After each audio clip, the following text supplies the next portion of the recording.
Good morning. So happy to see you.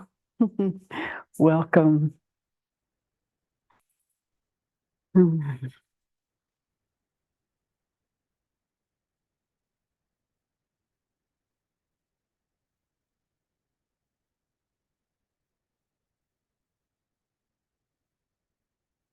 So happy to be with you this morning. Okay,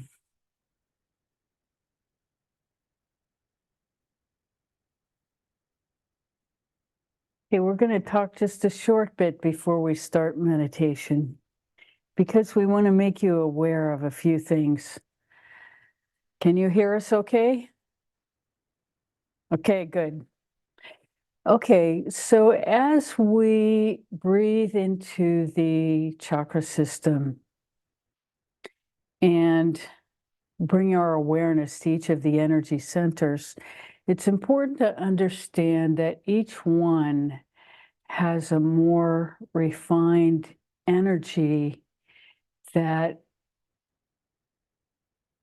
is palpable in that energy center. So as we start, it's like a slow, deep vibration, like a big old tree. And as we move up the vibration, the frequency of each chakra gets more refined, which means it gets faster and more delicate as we move up the chakra system. By the time we get to the top of the head, it's like very fine lace. So the breath and the approach to it is, the word I'm going to use is yin. It's very feminine and like lace, like, a very fine doily that you would be loath to touch because it might fall apart when you touched it because it's so wispy and fine. And so, whereas the energy of the lowest chakra is earth, a tree in the ground, a big tree that you could hardly get your arms around. And so we're going from this very dense but warm, throbbing, like a very low sound that just is the ground that you live from, to this very high-pitched, refined, delicate, uh, almost unimaginable refinement at the top of our head. And so if we think about that as we feel into these energy centers, we can sensitize ourselves to those frequencies. And hopefully that's helpful. That's what's coming for today. So let's take our attention inside, all the way down to the base of the spine.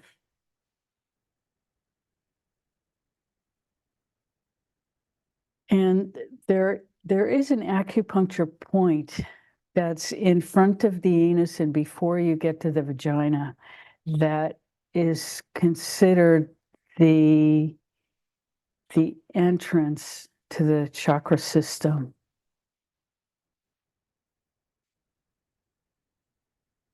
But it's such a wide vibration that just anywhere in the neighborhood will bring it to life.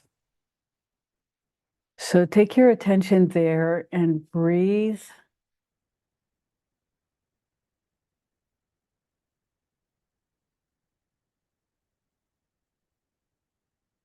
And for once, we'd like you to try breathing through the mouth, in and out, as you breathe into these energy centers, and see how that feels. It feels more grounding to us. That's why we are recommending it for today.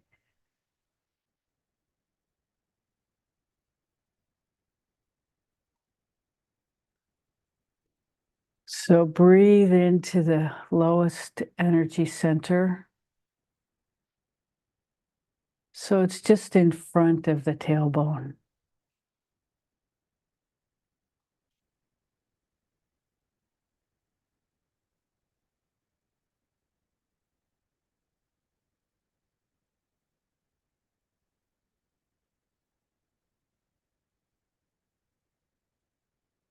Yes, and allow yourself to feel that low throbbing.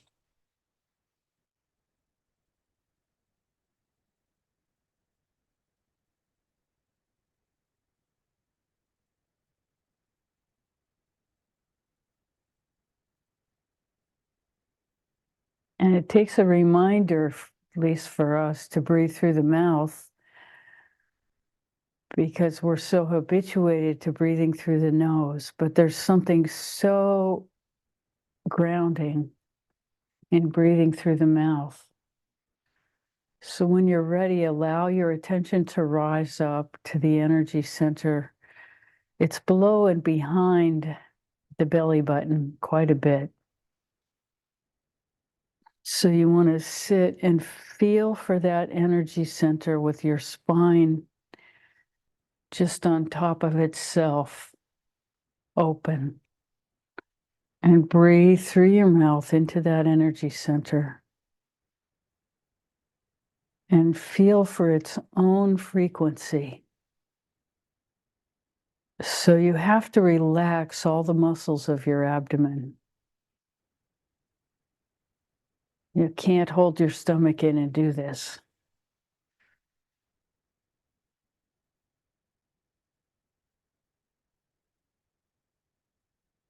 And it's not like sipping water, it's dropping your energy into the center so that you're completely relaxed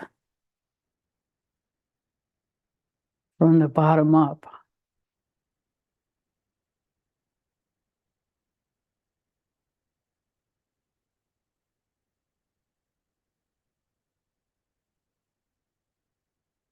You know how we were told to flatten our stomachs as kids? Forget that for this meditation.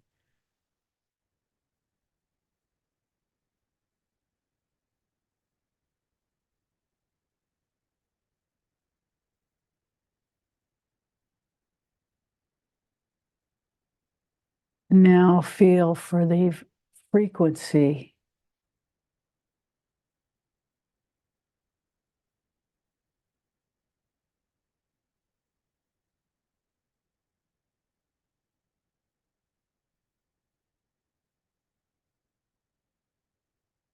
Really inhabit this energy center.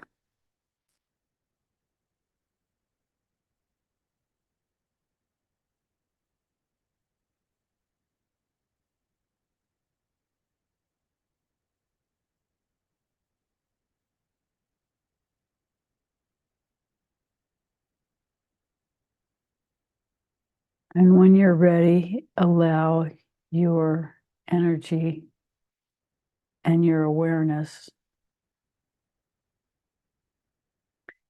to go to the chakra just below the breastbone, below and behind. And it's much closer to your vertebral column than you would expect. So you're feeling deep into the space below and behind your breastbone. Breathe with your open mouth.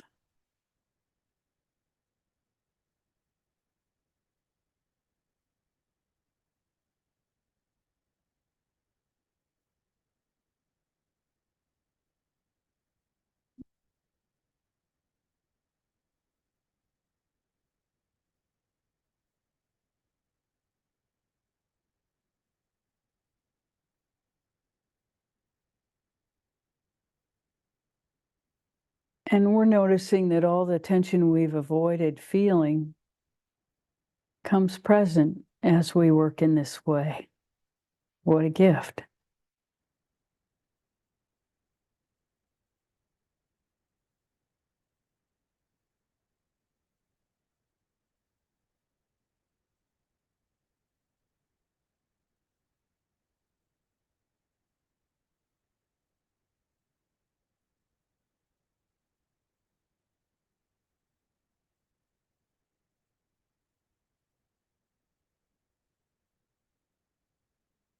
And your body may begin in some ways you're not used to in an effort to help you release. Just allow whatever happens, whatever feeling, whatever emotion, whatever sensation comes into your body. It is a good thing. It's your body trying to release deeper.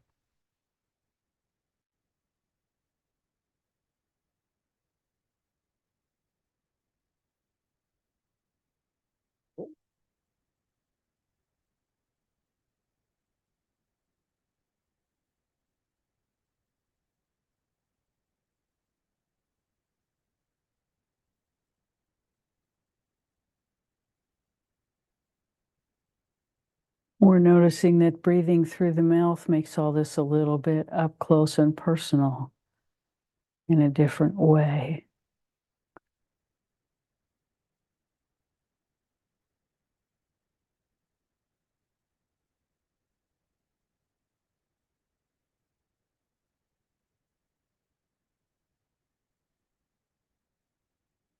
Feel that the energy has shifted to a higher frequency.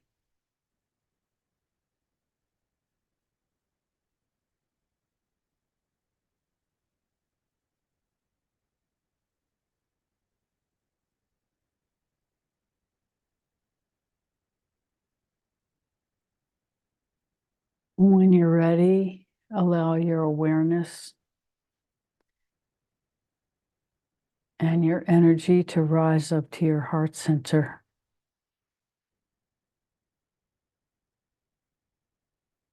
Breathe deep into the back.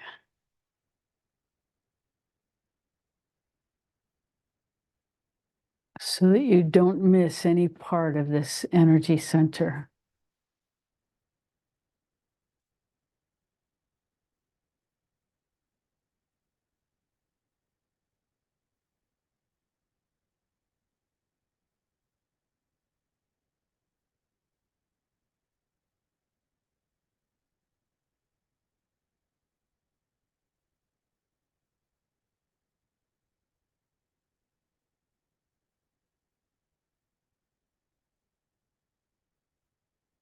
And hold your attention here, allowing as deep a release as you possibly can.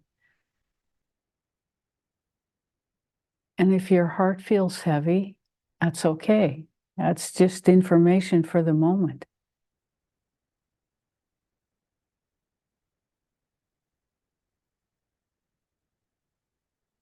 We are witnessing without judgment and allowing our experience to tell us whatever truth it has to offer.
We're also noticing it's much easier to hold your attention when you're breathing through your mouth and not just leap up into your head.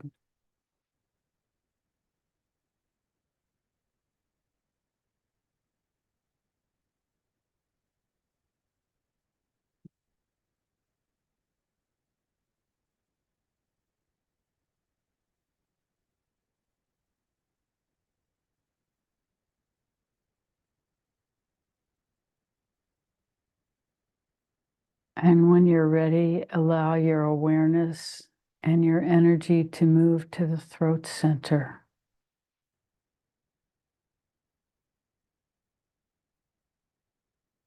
Breathing in and out through the mouth, all the while feeling into this energy center.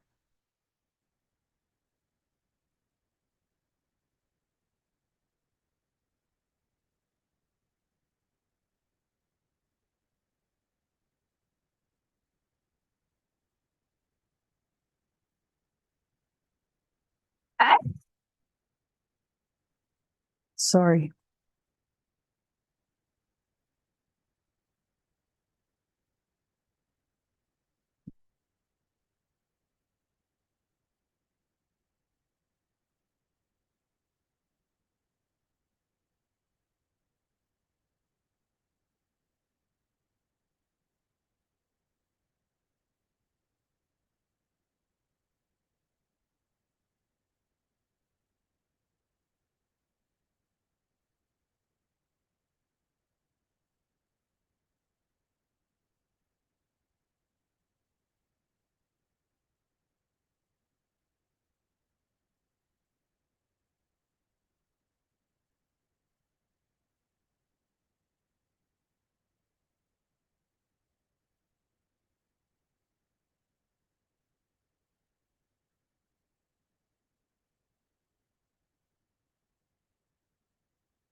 And if you feel like it, you can allow the rhythm of your breath to get a little bit faster, trying to match the energy of the chakra itself.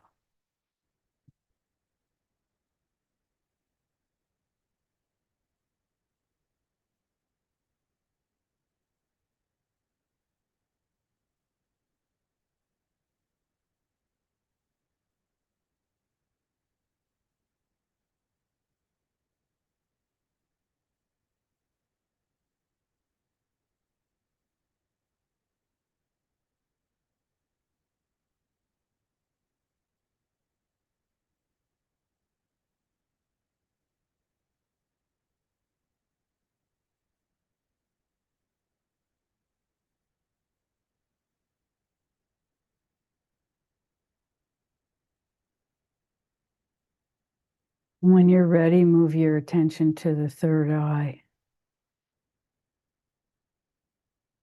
And this frequency is much finer.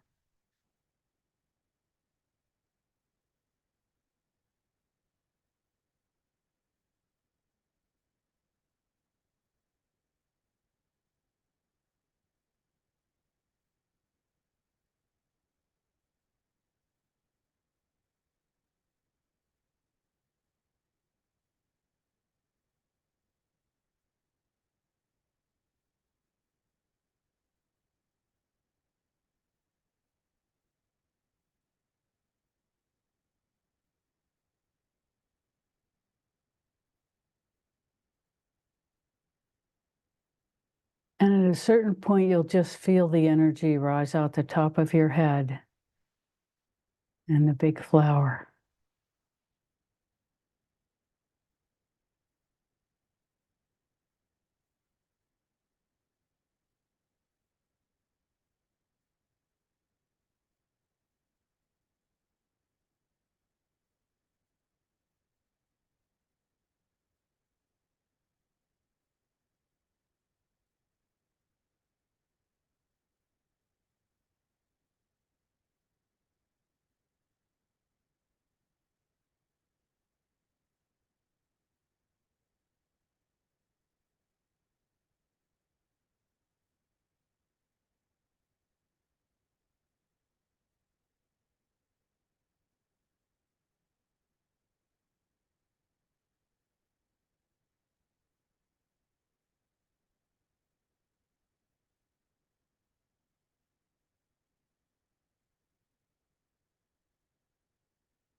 Feel the energy spilling over.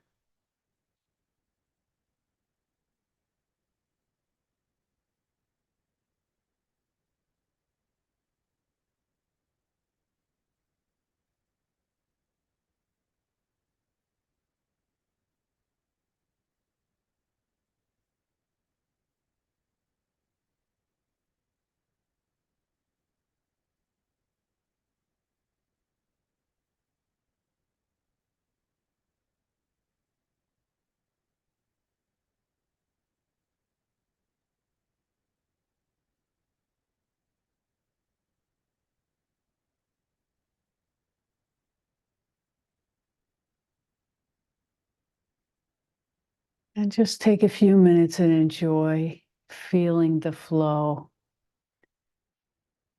of the energy through all the centers.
When you're ready, keeping your attention inside,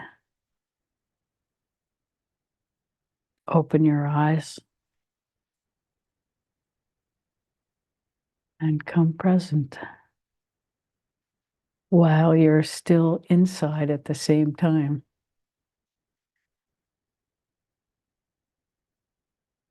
So I don't know about you, but this was a completely different experience for me.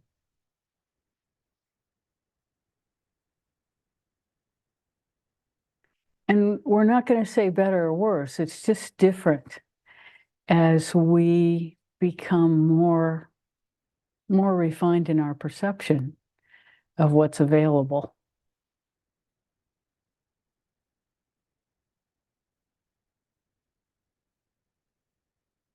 So how may we serve this morning?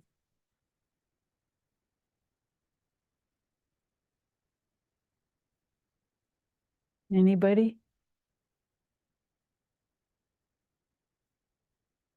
So we'll talk a little bit more about meditation as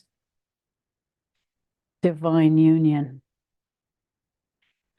our union with our own divinity, and that energy is very, very real and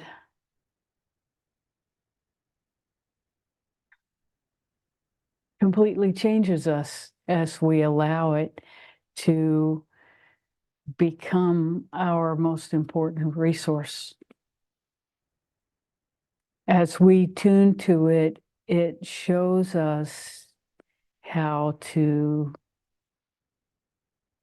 try different things to amplify that attunement to the resonance of our contact with divinity and the frequencies that already are available to experience that resonance within us.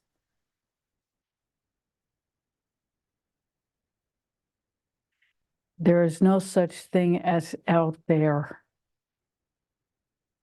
It's all already here. We are just tuning into what has always been here, that our matrix of belief has informed us since day one is out there. There is nothing out there except our illusion of expectation.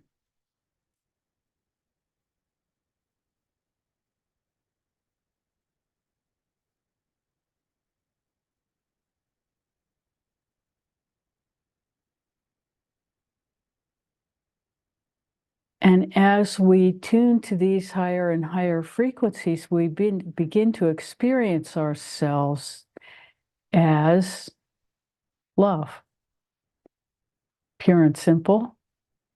These higher frequencies from the heart chakra up are all about union with higher and higher frequencies of love itself, which is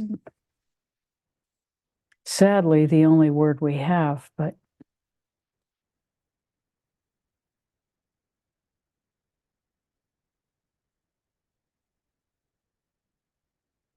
it's a broad range of frequency that we have more and more access to as we work inside. We welcome your questions.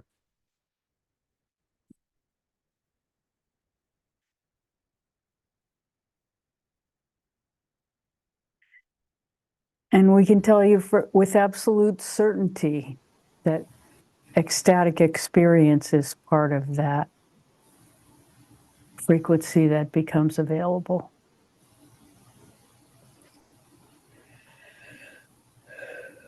I don't have a question, but I wanted to say that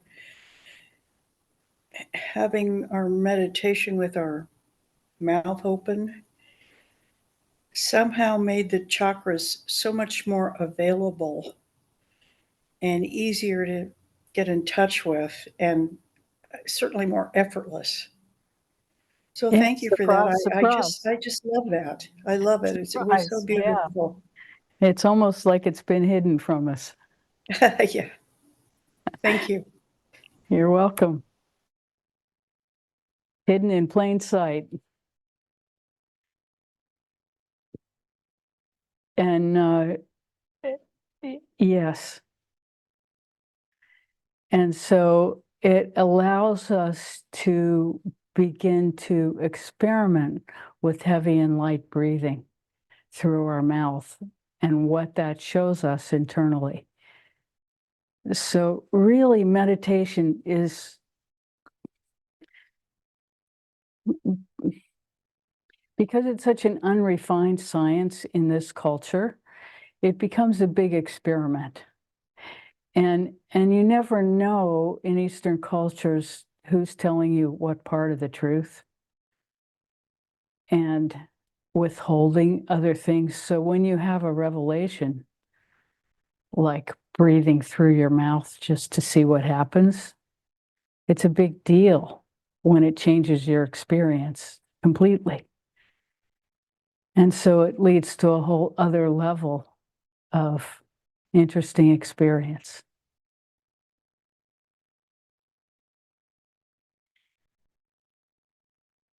And what we are implying here is that there is a huge integration that becomes possible just with this one change. Just with this one change, and allowing yourself to experiment with the timing of the breathing, the frequency of the breathing, and using faster breath in the higher chakras can give you a totally different experience, because you're matching the resonance. You're attempting to find the matching resonance with your breath and the chakra itself. And so it helps to know that from the very base, it's an open breath. And as you get higher and higher, it gets more like that kind of breathing can give you a different experience in the higher chakras through the mouth. So we'll give you that to work with.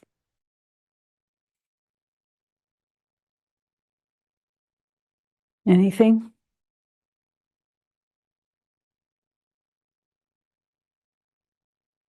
Thanks for that feedback. That was also the experience here.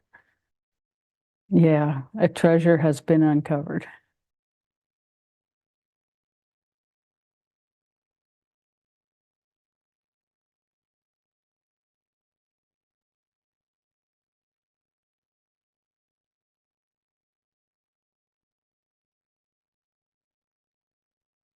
And it also helps to know that ecstatic experience is waiting in the wings so that you're not surprised when you bump into it.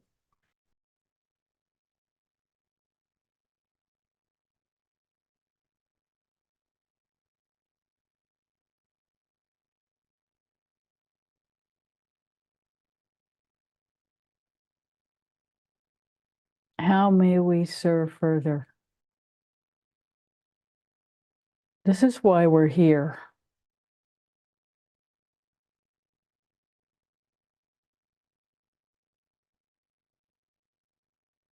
To allow you to become aware of your essential beingness and completely in tune with it, so that you become a whole person integrated in this experience, and there's not this huge gap between what happens in meditation and what happens when you stand up.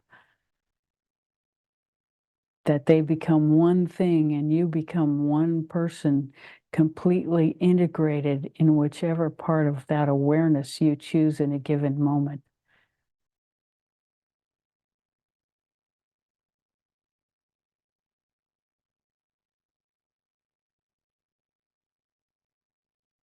And really, you lose sight of who the you that's choosing is, because you become so expanded in yourself.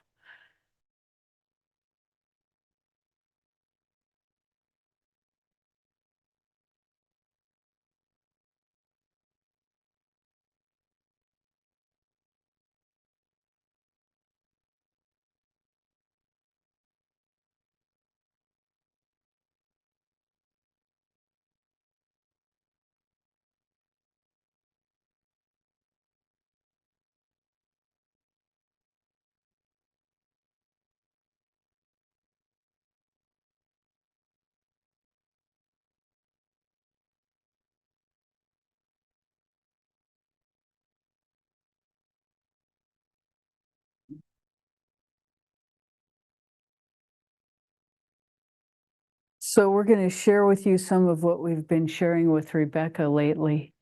And that is that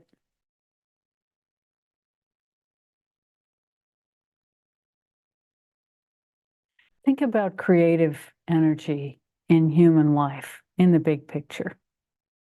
What's the most creative thing that human beings do? It's make another human being from nothing. Now, where does that energy come from? And what is that? And is that not the essence of creative energy? So what we are cultivating is the experience of that creative energy, that same creative energy alive in us and integrated in a complete way. And this is lived through experience. It's not something that you can read in a book and then experience. But feel and feel and feel for that creative energy that is the foundation, the essence of what each one of us is made of. And allow that energy to rise up within you and completely reorder your perception of what it is to be a human being. There's a reason not everybody is doing this, because it's in some ways very challenging. It challenges our matrix of belief at every step, if you hadn't noticed. And this is a good thing. And all of humanity needs to do this, because we are made of love in every dimension of that word. We are made of creative energy, and the same creative energy that acts to create a human being from nothing. we are made of that, and our experience of ourselves as divinity is grounded in that.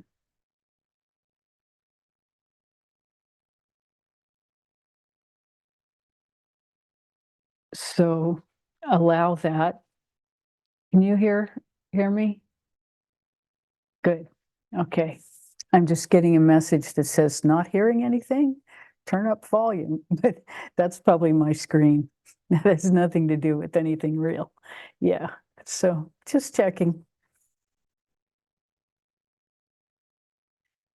And in a way, it's sort of showing the conversation we're having, because discovering what's real is difficult as we do this, you know? So give yourself a lot of room to experiment and experience, and come back with questions and reports of what you experience, because this is a whole new frontier that we're entering in, changing the breath, changing the frequency of the breath, accessing the chakras in a different way, and really cultivating essential creative energy to show us who we're supposed to be as human beings that are evolving. And you know, this information has been hidden from humanity, especially the Western world, for centuries.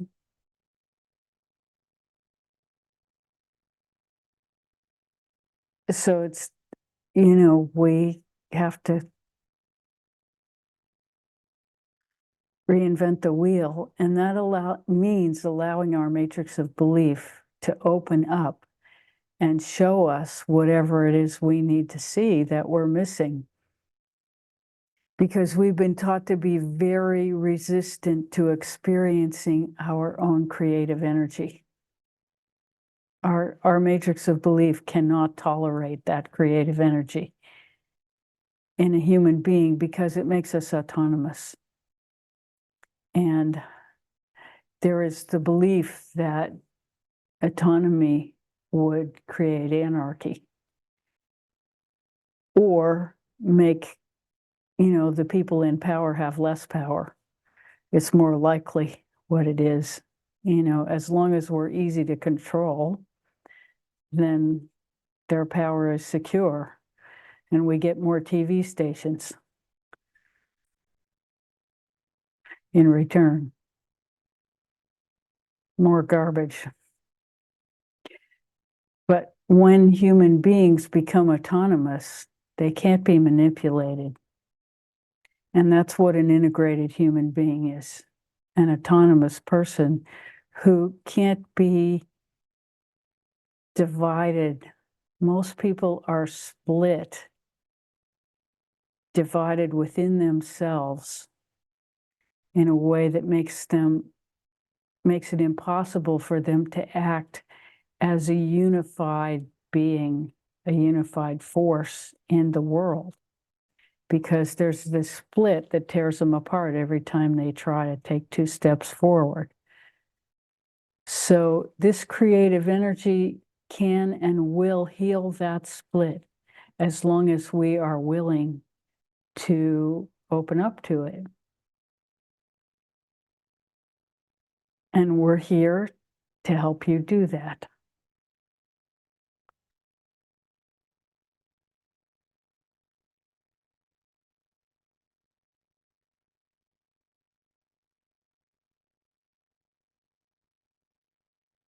And it's just possible that the death that we experience in this human life, that the ultimate death is that union.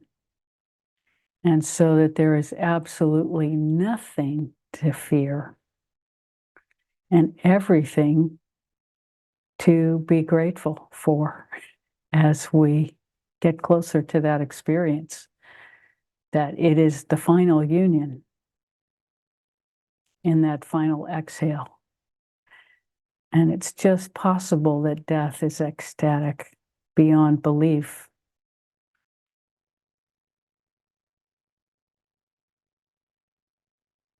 maybe even likely.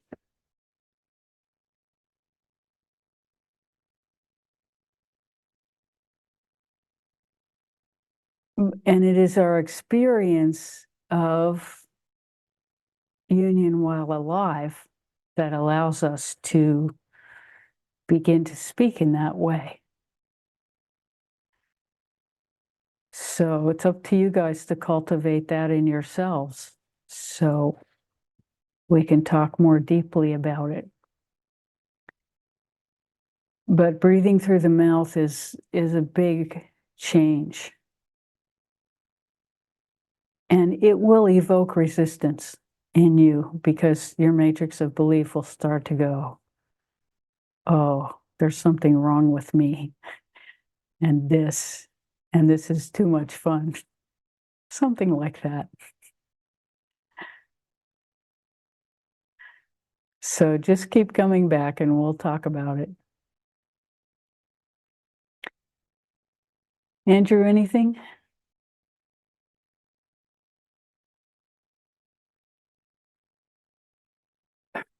Curious with certain circumstances where emotionally one has a reaction, like somebody's irritable, so you think they're mad at you, they don't like you or whatever. And intellectually, you know that that's probably misinterpretation, but there's still this kind of split. In other words, you can't just overwrite it with your mind necessarily. And if you have any observations or something. So the question is this: when you have an emotional experience and you interpret somebody's behavior as somebody you really care about, interpret their behavior as rejection, even though you know in your heart of hearts that that's not real, but you go off on this, imagination ramp up of reaction to what you believe was rejection. What was the question in there? Well, I just, any suggestions of other than, in other words, just telling yourself Yes, that's silly. telling yourself that that's silly, even though you know it doesn't work. Happens to all of us all the time. That we misinterpret our reality and we know we're doing it, but we can't stop. We can't stop that pattern. So what do? And we're all very good at getting quiet and waiting for things to pass and at dissociating and living someplace else than that. But really sitting in that feeling of rejection and allowing that rejection to be there, like completely accepting that feeling of rejection and saying, who is it that feels rejection? And what is that about? That's in me, that's my responsibility. In a way, it doesn't matter whether they meant to reject me or not. I feel rejected. That's the important thing. And so you completely accept and welcome that experience of rejection as something that is your responsibility because that rejection inhabits you. And any rejection is self-rejection that we take on. We are actually rejecting ourselves because we perceive that somebody else rejected us. Is this not true?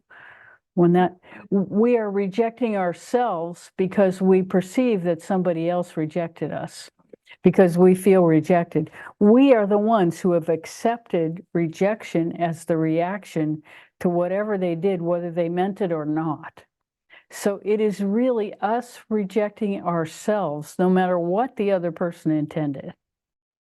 So just coming to that is a huge step, because we can spend a whole week going, that blah, blah, blah did this to me, when they didn't do anything. We interpreted what they did as rejection and rejected ourselves.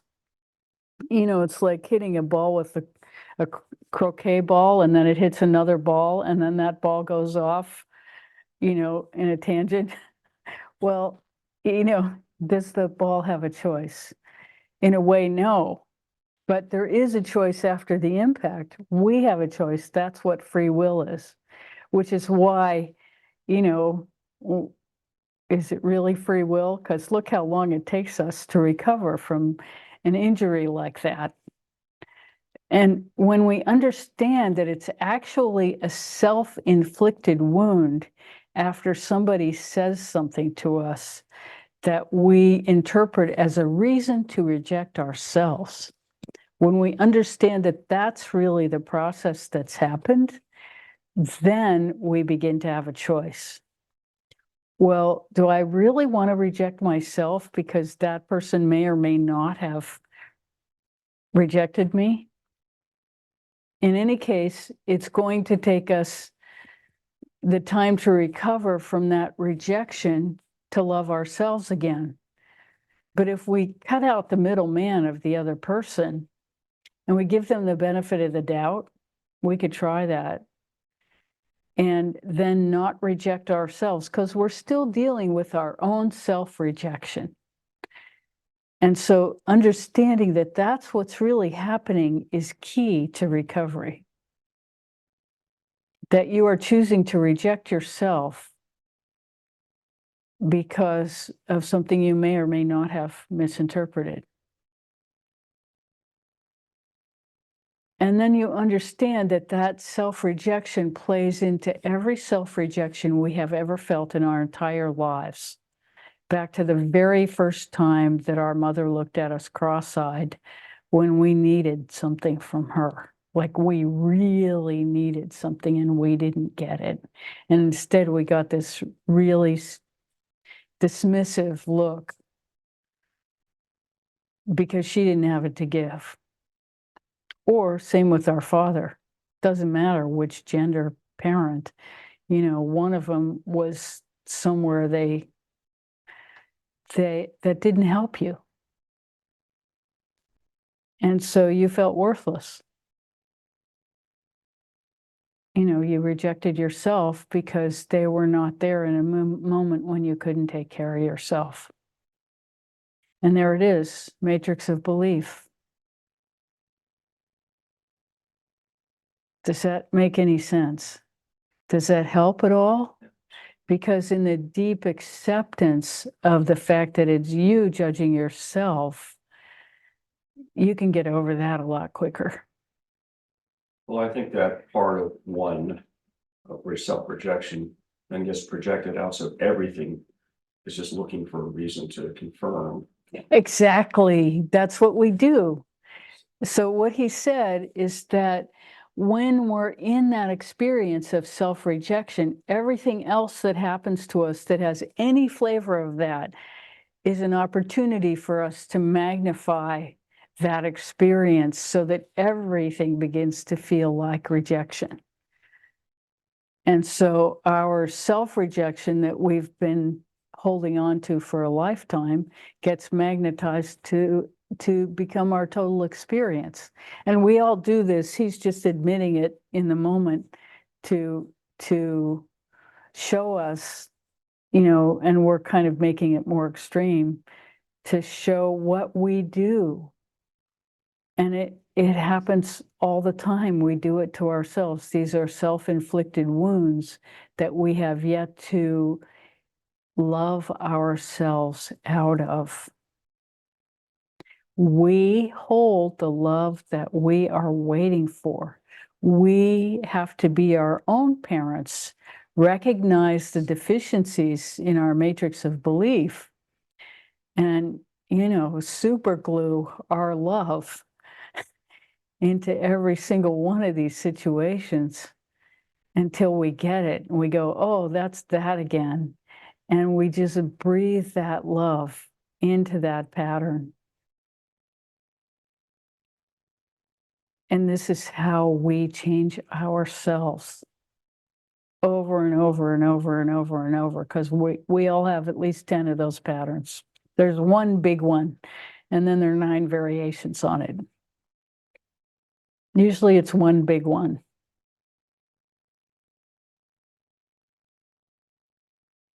And everything else kind of goes out from that.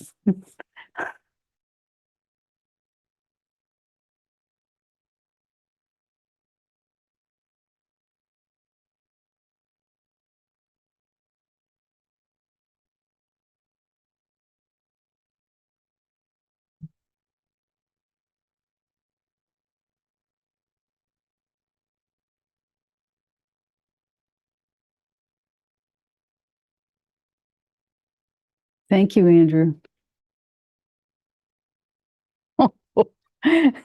Our little puppy is in the most amazing pose of relaxation, upside down. Total bliss, total relaxation.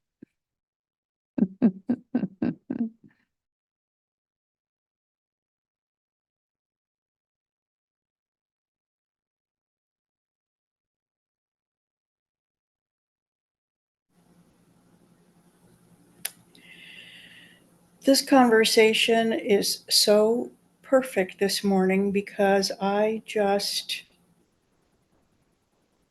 in the past couple of days, have unpacked that initial rejection and really have been looking at how I've compounded it throughout my life and still compounding it today.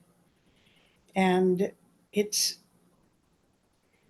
it's a little bit shocking, but on the other hand, very expected. So this is big work, and This is thank a you so much. relief. It's such a big It is relief a relief. because once you have it, that's, that's 90% of the work is getting to, the source of the pattern. And all the matrix of belief that's distorted around it will begin to show itself so that you can allow yourself to be free. And I actually even feel different physically. yes, yeah, you're And shedding it. You look different physically. You look younger, just like overnight. You lost another 10 years, Constance. well, I recognize that there's more to go, there's more to do. There's And always more to go. There's nobody who doesn't have work to do. I just knowing that I can breathe love into that matrix of belief, and that helps so Doing it. much. Yes, you're doing it. You've been doing it for quite a while now. We're getting down to the nitty-gritty now. We are. We are. We're really coming into what it is we're talking about and what experiences we're trying to have.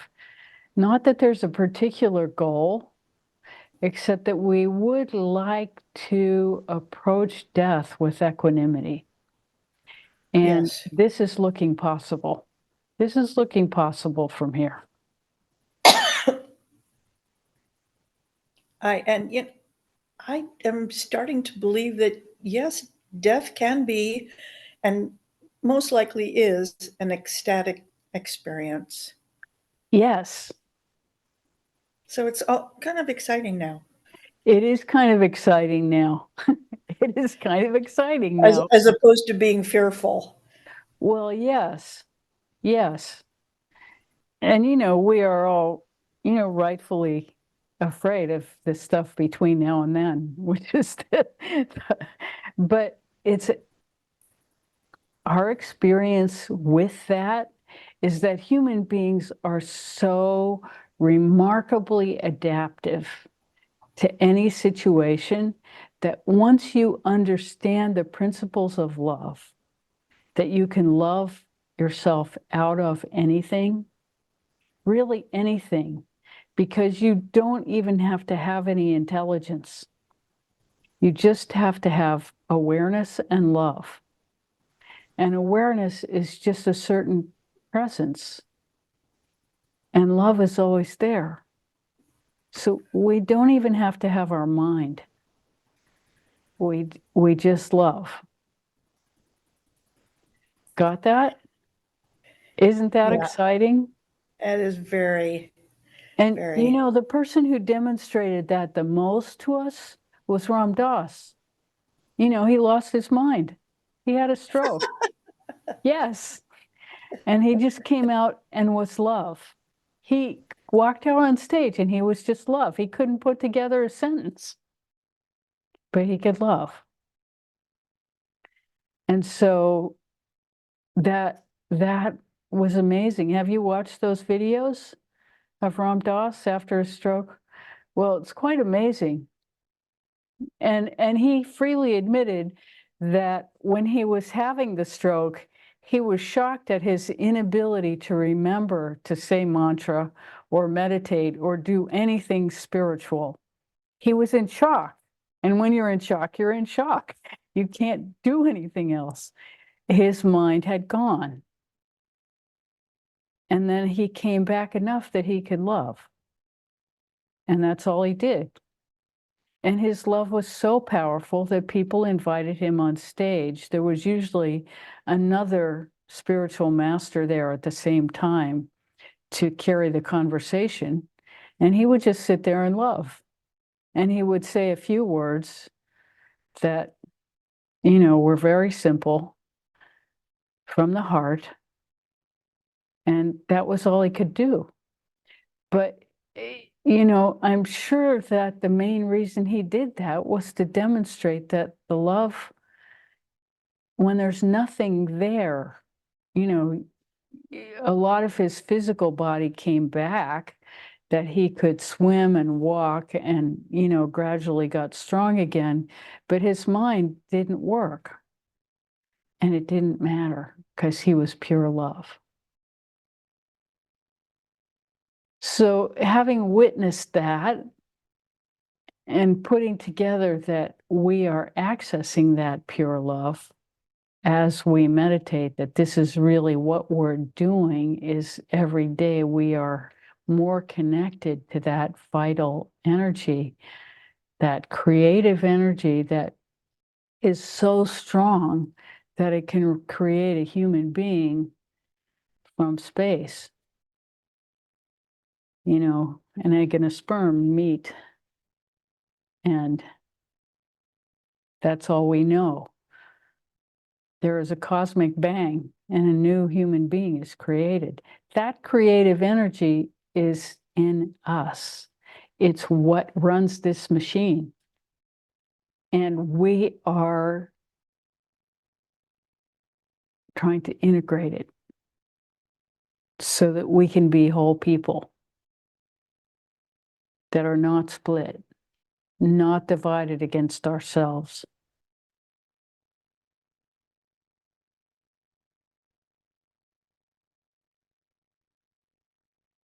This is amazing. I think that's the perfect way to put it, divided against ourselves, because that's really what I'm feeling. Yes, we're healing that split, healing that sense of divided against ourselves so we don't know what to do. There's only one cure. Face that division and love it with everything you have. Allow the pain. Allow the disappointment. Allow the rejection. And the more we can own it ourselves, the easier it gets. Because then we're just trying to heal ourselves. We're not all tangled up in what everybody else did to us. So that's irrelevant. At this point, that's all irrelevant. We all know that. Just pointing it out.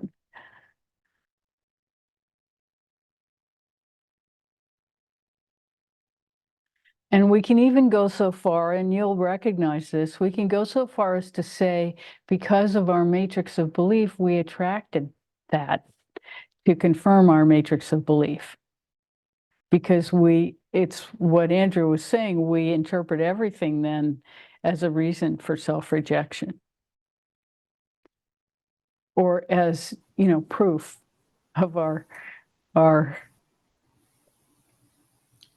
unworthiness. I did have a teacher years ago who said, there's nobody out there. And that's exactly right.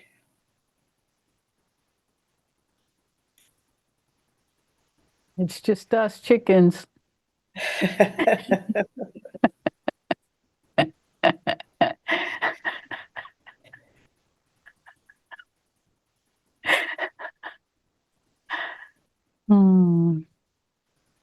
So much fun to be with you this morning.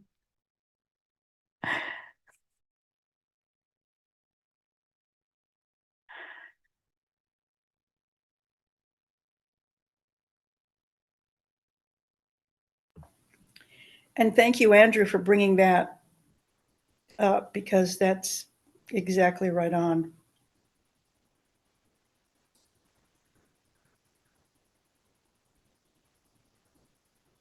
Mhm.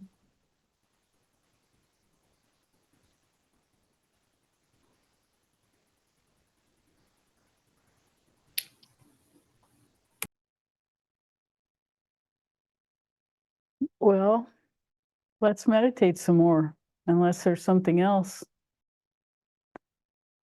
Okay. So we'll let you do it however you want.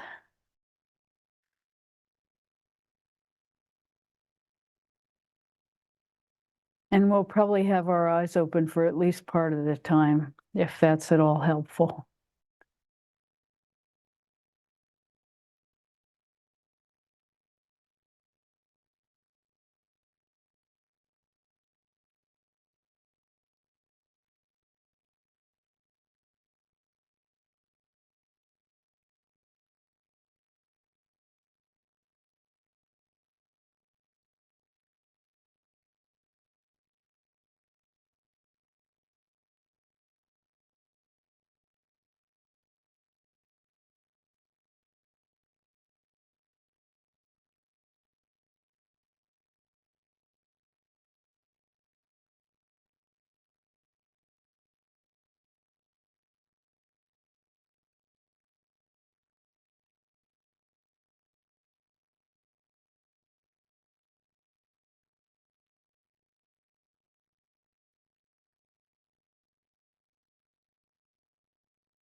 Okay, we're gonna end just a little bit early today. It's been so much fun to be with you. Thank you so, so much. So much love. Till next time.